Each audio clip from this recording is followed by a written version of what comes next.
is my good friend and colleague, Paul Kirschbaum. I'm Leslie Wooten. It's 10:33. Let's get into it. This is part 2 of 4 for menu strategy. Hopefully you just saw our previous episode, part 1, analysis. Now we're getting into creation of the menu and what is going to be on your menu. Analysis told us kind of the guidelines and the principles about what your menu should be. And now we're going to start creating what's actually on it. And then we're going to get into the development. That's the testing and making sure that these are the right items on it and that we can execute this. And then we can get into design of the menu. So yes or no question for you, Paul. Recipes with unique items bring life and excitement to your menu. Oh, you always give me these dang questions at the beginning because I want to say yes and no.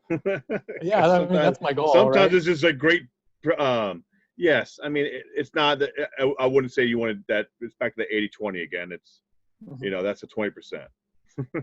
Sure, and the 80-20, just for the sake of refreshing, is 80% of your business is going to come from the base, what you're doing, that you're making your money on this 80, and you've got 20% to play with, and that's where your creation should come with. So yes, I'm hearing unique items are great. Yeah. That's not part of your base.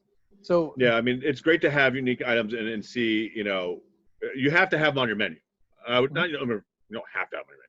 It's great to have them on your menu because you don't want to be the me too. Does that make sense? Oh, I had that too. I had that too. Well, I like to see something different. If I see duck on the menu, 90% of the time I'm going to order it. I love duck, and it's not on a lot of menus. But you don't want every menu item that you have to be unique itself, do you? No. I mean, you don't. Not in general. I mean, are there some? Unless you're going to Michelin star.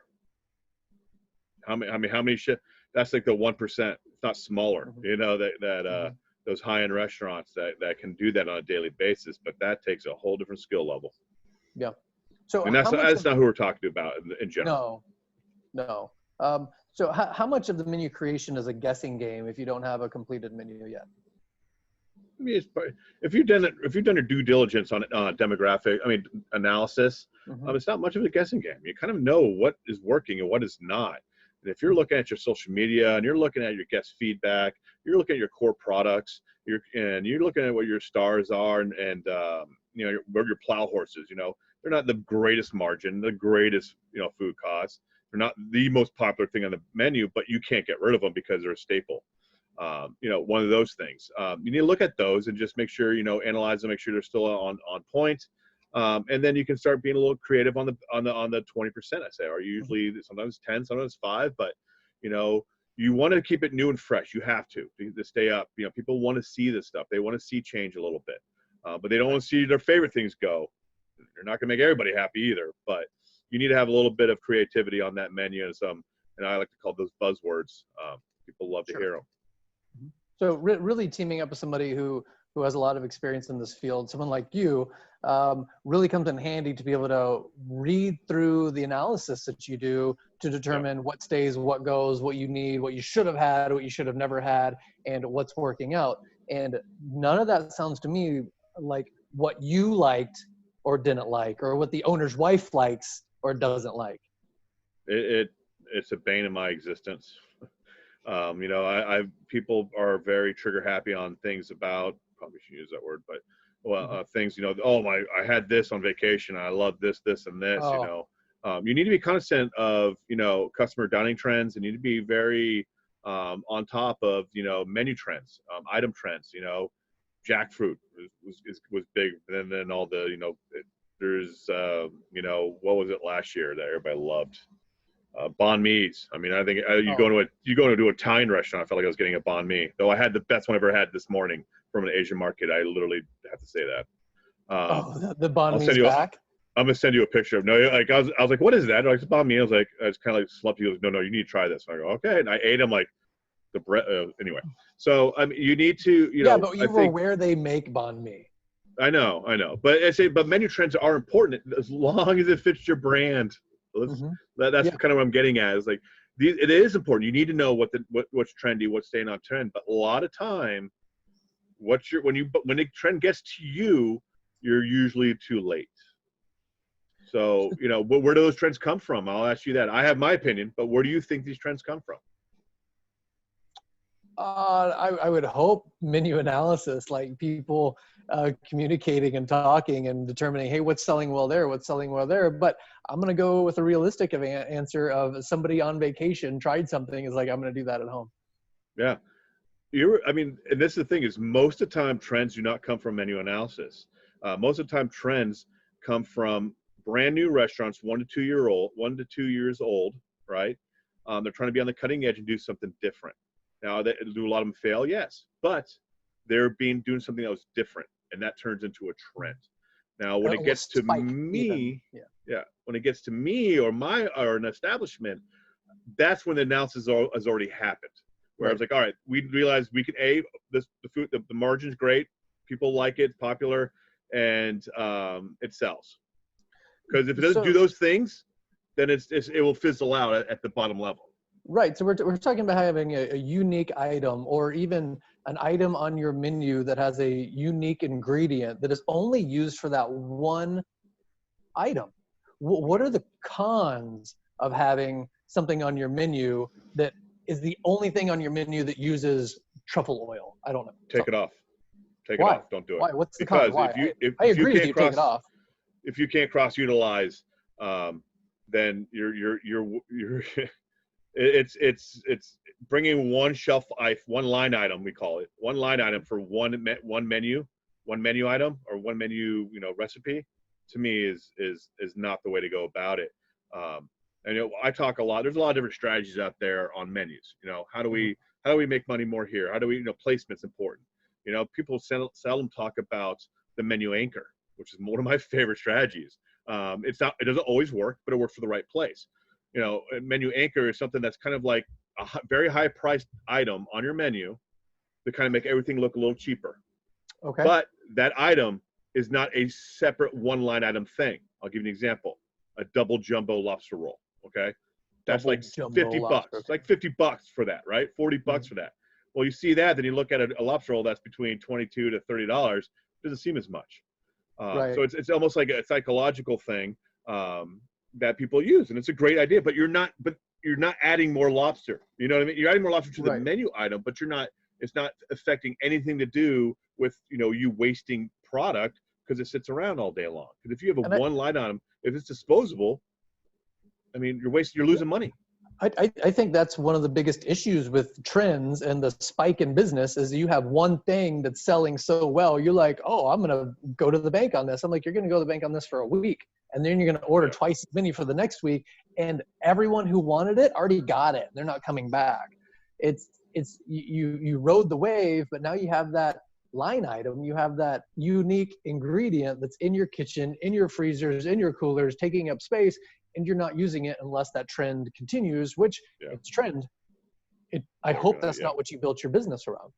Yeah, I mean, that's where you get into LTOs and specials. You know, LTOs is where I say, go have fun on LTOs, as long as it doesn't cannibalize your menu. And you need me to get into that, I mean, I can, but just don't take away from your menu with an LTO. It needs to be great margin.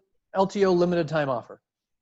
Yeah, sorry. But it needs to be a great margin. It needs to be easy to produce in the back of the house. And it better be if anything, increase your check average, not decrease it. Yeah. So all this is part of creating the menu, all things to consider once you start creating the menu. So how much consideration do you need to put onto price point for the creation of the menu? Does that come before or after the menu items, and where does profitability come into play? I mean, pricing is, I mean, if that's not during it, it needs to be done during the process. I mean, you don't even start testing something so you know how much it costs you. Right, and we're on the creation side, so the development will be when we start. Exactly. Development will be testing. So right now, creation. So it's not just building recipes right now and figuring out to avoid unique ingredients, but price point matters, right? Absolutely. It's everything. That's why we do it. I mean, don't bring something on board that's going to hurt your check average. It's just, I don't care how good it is.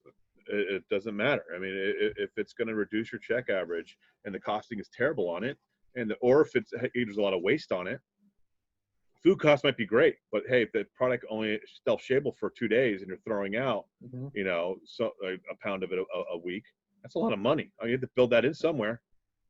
Is it feasible to find ingredients that can be used across an entire menu, like before you Oh yeah. really start determining the menu, but find these items are what I can use? And I don't know if that's potatoes or crab or lobster, but I can use these specific items anywhere on my menu, and I don't have a single menu recipe written. Is that feasible to say these are the items that we're going to use across the board?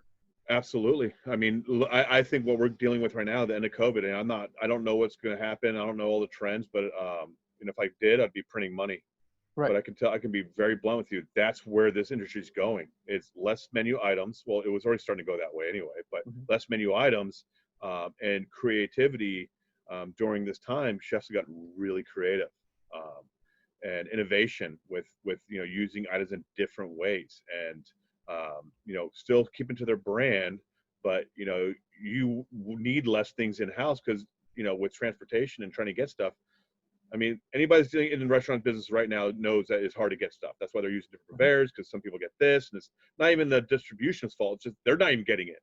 I mean, there's Mhm. plants are shutting down left and right. So it's you have to be creative and innovative and use menu items and ingredients across the board. Not in every single Right. dish, but if your core items runs off 8 or 10 things, it's less inventory. It's Mhm. less, there's more movement. It's fresher. It goes out faster. It's easier on the back end. It's easier to prep. It's easier to order. There's a lot of savings that go into it, not just the menu savings. There's a lot of labor savings that go into it also. So I think it's a great call out of talking about that because a lot of places don't think of it that way. It's, oh, it's just one item. Yeah, but that one item takes up that part of the shelf. Right. And then depending on what it is, I mean, like you said, truffle oil, I mean, it slowly goes out and it can go rancid. If you got a big bottle of it, I don't want truffle oil Yeah. that's 6 months old. I don't want truffle oil at all, to be honest with you. I don't want it on anything on the menu, let alone one unique thing. Yeah. No. So I think that's funny. That's one of the biggest trends that people go, oh, truffle oil. And personally, I can't stand it. Like it Now, drives me real nuts. truffles are Sure. really good. Yeah. But truffle oil, it's almost like comparing a banana to banana flavor. Like bananas, how they taste and banana flavor are two different things. They literally are two different things. Two One different doesn't come from species. the other. Yeah. Yeah. Yeah. It's funny. Somebody's like, oh, do you want truffle fries for an extra $2? I'm like, no, I'll take the regular fries for cheaper No. because it's better. If you paid me $2, I might think about it. Sorry. I That's guess funny. we agree on we don't like truffle oil. All right. No. I'm a former chef, and I say I have some unique ingredients in my pantry. Truffle oil is not one of them, and never No. will be. Or truffle salt, or truffle pepper, or truffle perfume. Nope. Any of it. Nope. Nope. Nope. I'm 100% with you. Nope. Do not enjoy it at all. So, as you begin to find ingredients, you begin to recognize what you can cross utilize across your menu, and you start developing your menu from those ingredients. Is that when you're going to get your price point, or do you need to have a price point first? And as you're trying to build recipes and you recognize that this is out of my price point or below, then you need to start removing ingredients or items from your menu. What comes first, the creation of recipes or the price point, or Price point. how do you balance that? Price point. Yeah, I mean I always told the chefs, working within this price point. Mm-hmm. You're not going below it.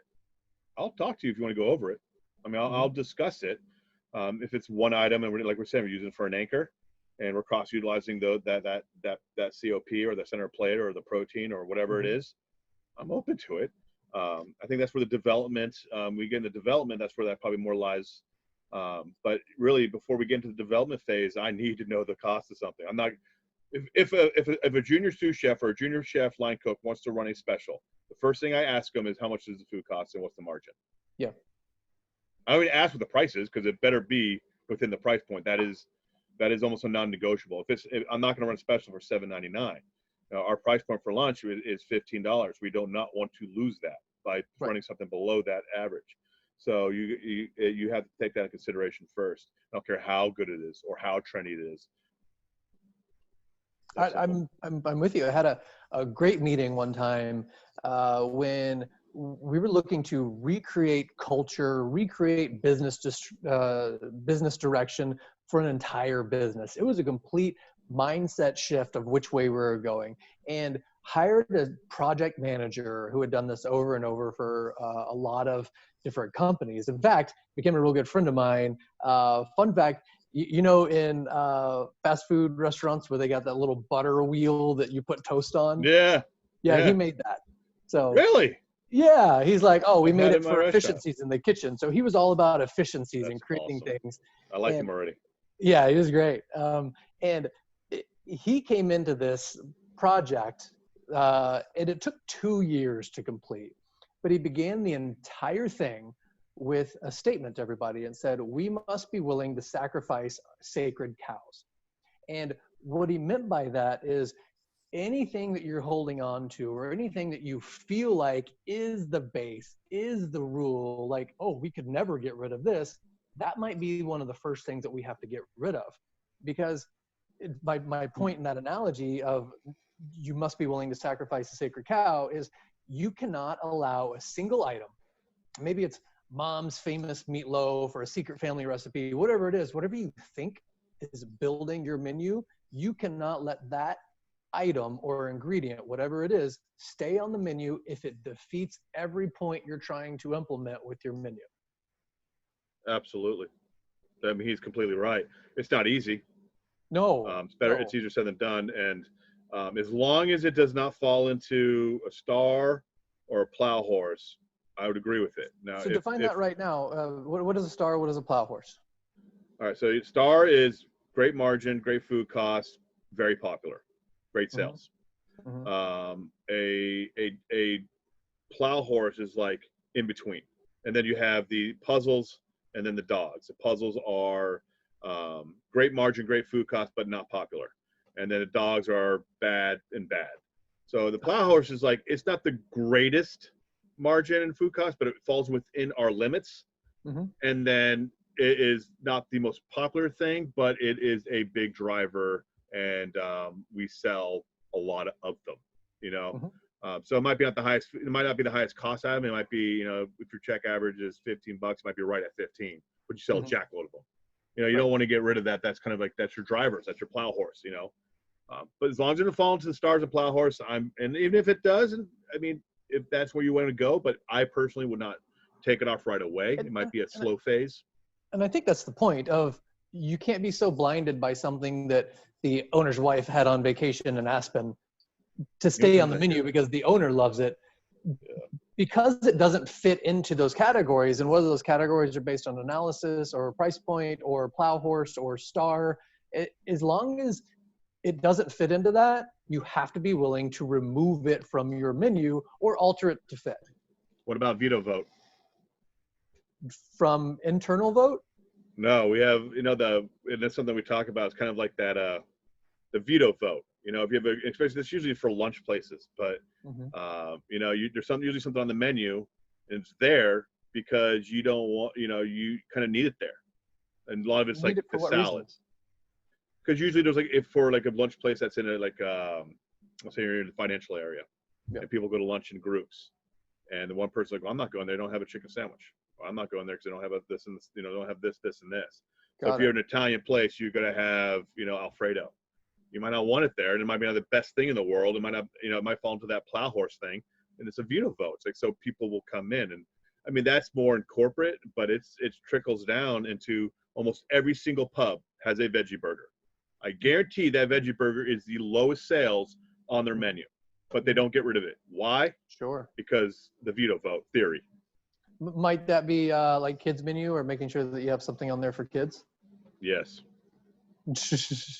Because I mean, it is a struggle sometimes taking the kids to dinner where we wanted to go, and I'm like, oh, surely you've got some like butter noodles or something. Like, we can do this adult entree and just remove all the sauce. I'm like, really? You don't have a price point for pasta that you can? Yeah, but then on the other hand, there's been people that go in, adults, and order off the kids menu because it's cheaper. So I mean, whether you have it printed on the menu or not, you got to have something that you're able to do for kids at a kid's price point. Yeah. A lot of places don't do it. I know. So Most restaurants aren't built around kid friendly. They're not. Agreed. I mean, is that part of the veto vote? Most restaurants aren't built around that chicken sandwich or that salad you're talking about. Yeah.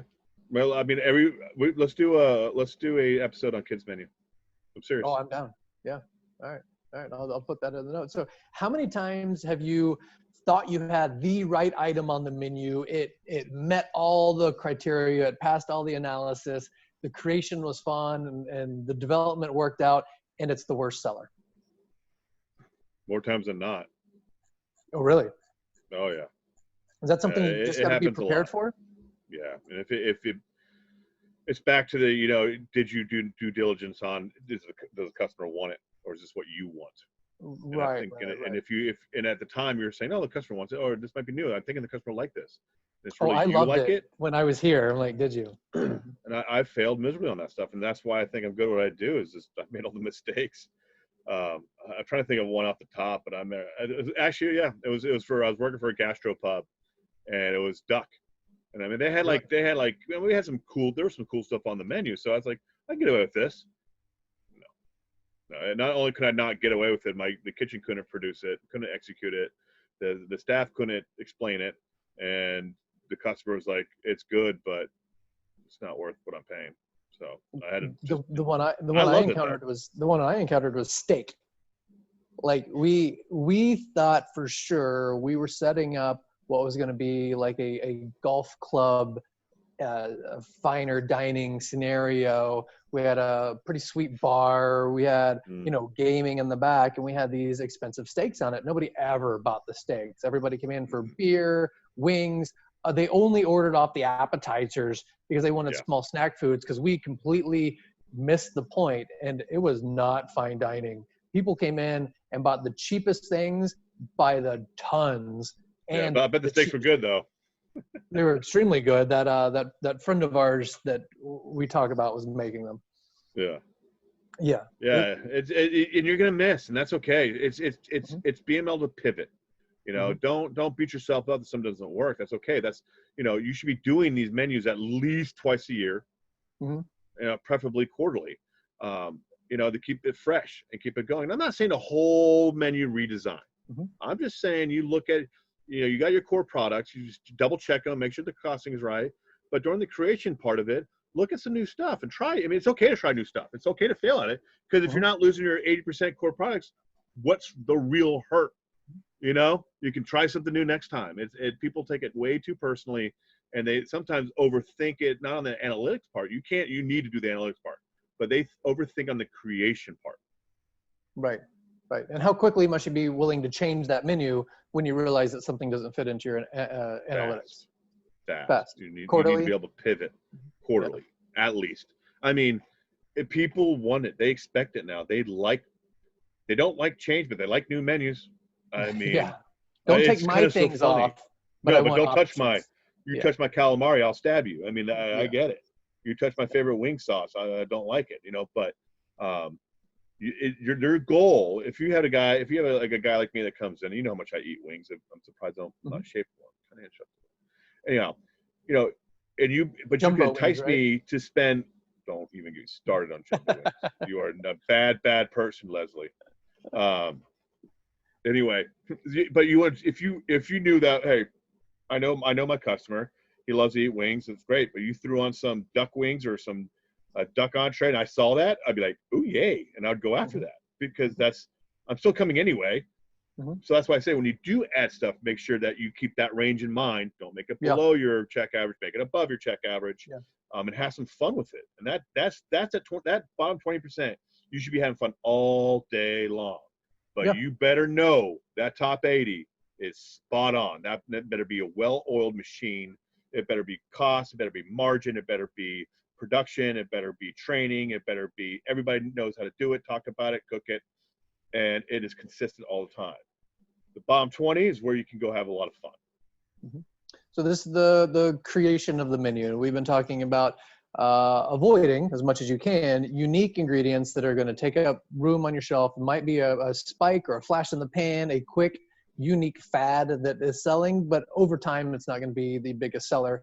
And really focusing on the creation of your menu using cross utilization of different ingredients and items, things that you can trim and then use in a soup, or use this sauce on different items where you can. Whatever it is, making sure that your menu fits to your design, fits to your kitchen, fits to your talent pool, and you're really able to create something that fits into your wheelhouse, not because you want to, but because you followed all the analytics that we created before. So random final question for you on this. When do we finally get to talk about the font size on the menu?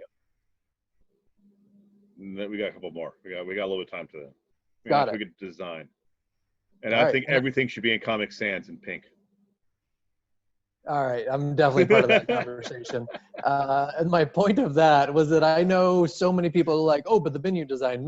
I'm like, Ugh, the wait last thing for you it, do. wait for it, wait for it. And It's the last thing. we're getting there.